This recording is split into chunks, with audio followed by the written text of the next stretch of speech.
Hello, you absolute legends. Do you think you have what it takes to spot a fake speedrun? Over the past couple of years, I've covered some notorious speedrunners that have tried to pass off cheated runs as their own, all of them being foiled by some combination of stupidity, laziness, or ignorance. Once faked gameplay has been exposed and the evidence has been compiled for easy consumption, it's easy to sit back and exclaim that such a run would have never gotten by you. But how hard is it really to detect evidence of tampering? I see a lot of comments from armchair moderators claiming that New World Records are cheated, so now it's time to put their expertise to the test. In this video, I'm going to show you two example speedruns from two games, Zelda, Ocarina of Time, and Minecraft. One will be real, and one will be fake. The test will be to see if you can spot the difference. This won't be easy though, so be prepared to have no idea which is which. If you don't want to spend the brain power trying to figure it out, that's fine too. This video will still be entertaining, as I will give you the answers and break down exactly how each faked run was created.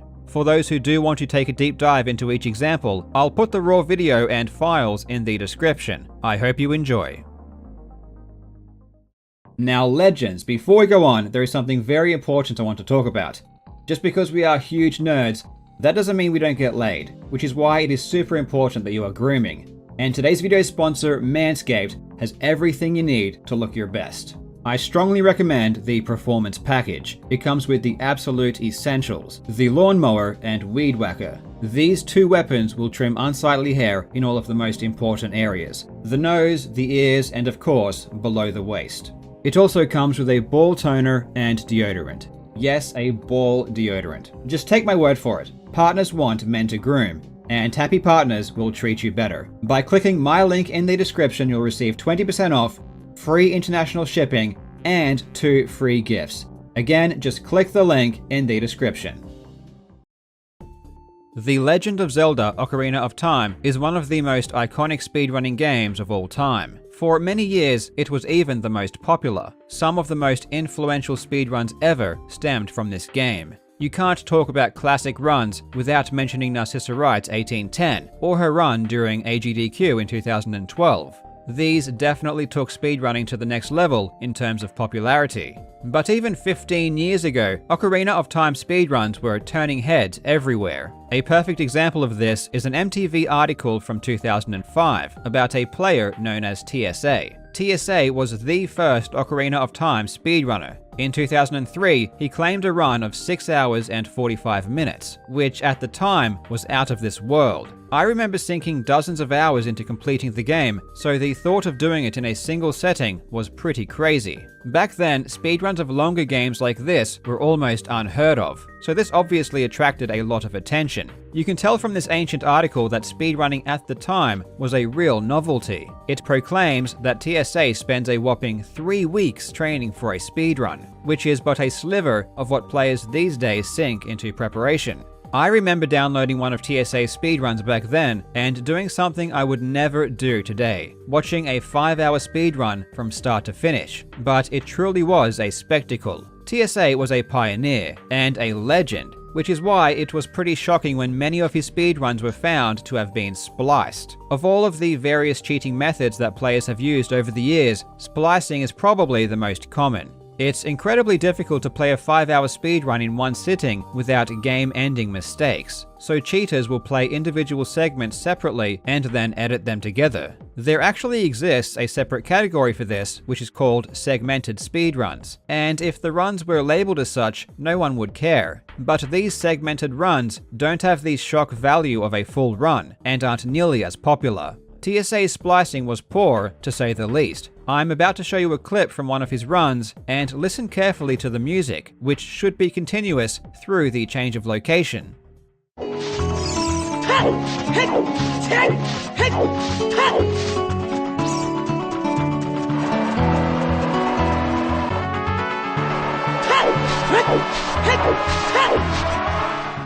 There were other obvious signs of splicing as well. When you leave the pause menu, it remembers which screen you had selected, so when you pause again, it should be the same one that pops up. but in TSA's runs, it switches all over the place, indicating many splices. Surprisingly, aside from TSA all those years ago, there hasn't been any high-profile instances of cheating in this game. All of the top players over the years have been avid streamers, and every world record that I can recall was done live, making the odds of a faked run much lower. Though of course, it's still possible. Now, I'm about to show you two clips of what is likely the most well-known and famous trick ever discovered in the game, the wrong warp. Using this glitch, players can transport from the very first dungeon to the very final fight with Ganon. It was never intended for you to fight Ganon as a child, but it is possible, and the game even gives you the key item you need to finish him off. People who have ran this game before should be able to immediately tell which is fake, but if you haven't, it's going to be a lot more difficult. Good luck, and a big thanks to Ocarina of Time legend Torje for supplying the original clips.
This example actually features an older version of the wrong warp, which is the version I personally learned way back in 2014. It has a ton of moving parts to it and would take way too long to explain, but the setup itself is relatively simple. It isn't the same every time though, and there is a very important cue that players must pay special attention to. Near the end of the setup, Link walks over a bump separating the entry hallway from the main room. The location of Link at this moment is determined by which frame he threw the Deku Nut a few seconds earlier.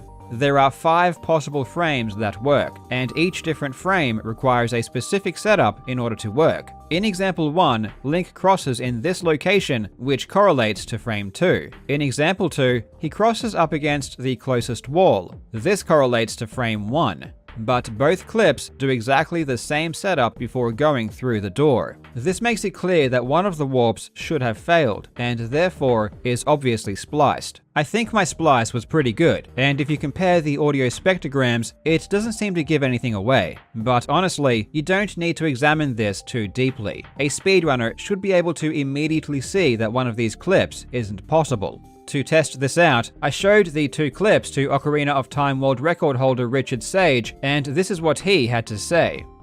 When analyzing speedruns for Ocarina of Time, the main thing that I look for is if the setup is done correctly. If it is done correctly, the trick or intended outcome should happen, and if it is done incorrectly, it should not work. When looking at the 2 clips that Karl sent me, one of them was done correctly and one of them was done incorrectly. For this wrong warp setup, there are 5 frame adjustments, and depending on when you throw the Deku Nut, that'll determine what you do afterwards. So this is the slope that Link passes when doing the wrong warp setup. Depending on how forward or behind Link is on the slope, I can tell which frame the Deku Nut has been thrown and which corresponding setup should be applied afterwards. So this is example 1 where Link throws the nut, and we can tell from here that this is the frame 2 adjustment. So when doing the frame 2 adjustment, Link should be walking to the left to the correct point, walk up to the wall target, turn around, target, and then enter the door. And this should work for the frame 2 adjustment.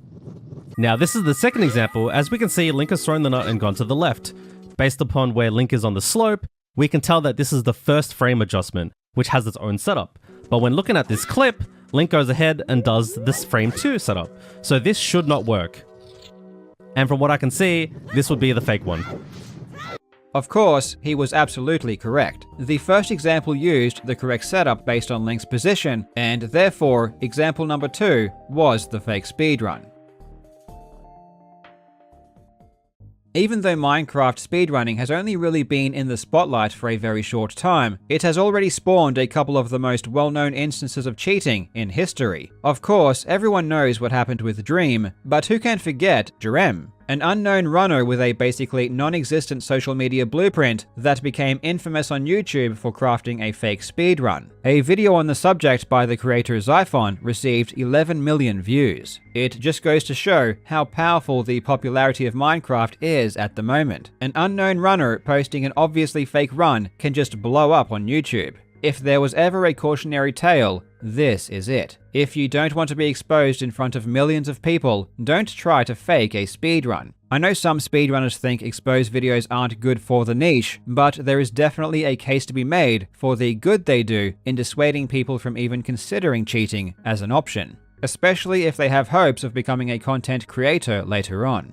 The most competitive category by far is random seed glitchless, and by its very definition, luck plays a huge part. Overall, things do tend to balance out though. The best players usually have the best times. Sure, each individual run may be impacted heavily by random factors, but when you play many different seeds, the luck eventually evens out. This does take a long time though, and some players just don't want to wait that long. They want to have the luck they need right now. There are two main ways a player might consider cheating: adjusting the drop rates of key items, or secretly playing a seed they are already familiar with and passing it off as random. The first is relatively easy to spot if the player is streaming. You can very quickly prove impossible drop rates as long as there is a sufficient number of them. But if the player isn't streaming, this becomes far more difficult, which is why people have often championed the idea of forcing top runners to stream if they want their runs to count. Playing a siege if hand-selected beforehand is something that gives the biggest advantage. All of the top runners have been handed terrific seeds before, but because they are always brand new, it is extremely difficult to capitalize on them.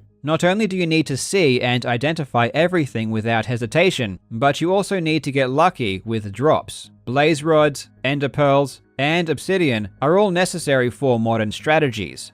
Getting unlucky and not receiving the trades you need will kill your run, even if the seed itself has amazing structure locations. So if you want to avoid this dilemma, you can just play the same seed over and over until you get amazing luck, and then splice the footage onto the end of a session. On the surface, you can make it look seamless. You wouldn't even be able to tell, but there are definitely ways to identify if a splice has occurred, which I will discuss after the examples. You could also use external software to inject a seed into the game, which would also look legitimate on the surface, but again, there are genius methods to weed this out. Now I'm going to show you two Minecraft clips, and I want you to see if you can tell which has been faked. I'm going to make this one a little bit easier than the first game, but it will still require some detective work. The world folders and log file will be linked in the description. Good luck.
So it should be pretty obvious with these clips that either a splice or a seed injection has happened. I mean, what else could there be to look at in the first 30 seconds of a run? And I'll give you a spoiler, one of these clips is indeed spliced. But which one? When Drem's spliced speedrun was caught, it was because the loading animation didn't match with the seed he was playing. So it was pretty clear that he created a random world from the menu, but then spliced a completely different seed just before the loading animation began. This ended up being a big mistake. If you are going to splice, you have to do it at the right time. Now, unless I've missed something, there aren't any visual signs that either of these runs have been tampered with. In order to get to the bottom of this, we need to look at the files. Top speedruns must have accompanying files submitted in order to verify their legitimacy. For example, the 5 previous world folders and also the log file. The log file is extremely important, as it tracks important events such as when you create worlds and when you leave worlds, along with miscellaneous events such as achievements. But the critical thing about log files is that it tracks the timing of events down to the second. So if a splice did occur and footage was removed, the video should be out of sync with the log file.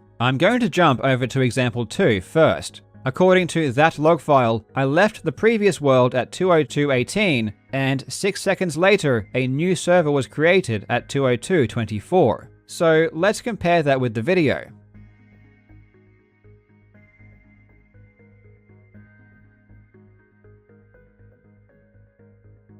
In this example, the video does match with the log file. Now let's go back to example 1. In the log file here, I left the previous world at 2:42:55 and a new world was generated 27 seconds later. Let's compare this with the video.